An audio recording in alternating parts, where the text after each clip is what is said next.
మాతృదేవో భవ. గత భాగంలో మనం అమ్మవారిని విశుద్ధి చక్రంలో మాటలకు అధిదేవతగా, అనాహత చక్రంలో మన గుండె చప్పుడుగా, రక్త ప్రసరణను నియంత్రించే తల్లిగా దర్శించుకున్నాం.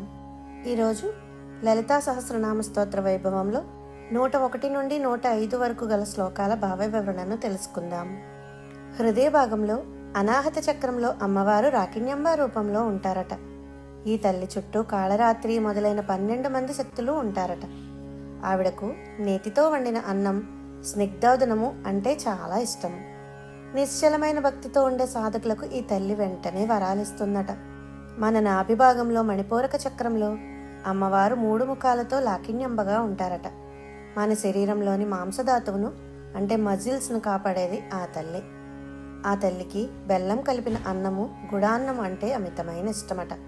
భక్తులందరికీ సుఖాన్ని ఇచ్చే రూపం ఈ రూపం.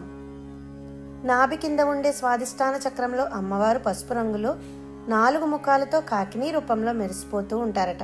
మన శరీరంలోని మేధస్సును అంటే కొవ్వును నియంత్రించేది ఆ తల్లి. స్వాదిష్టాన చక్రంలో ఉన్న అమ్మవారికి దధ్యోదనము అంటే పెరుగు అన్నము మరియు తేనె అంటే చాలా ఇష్టమట.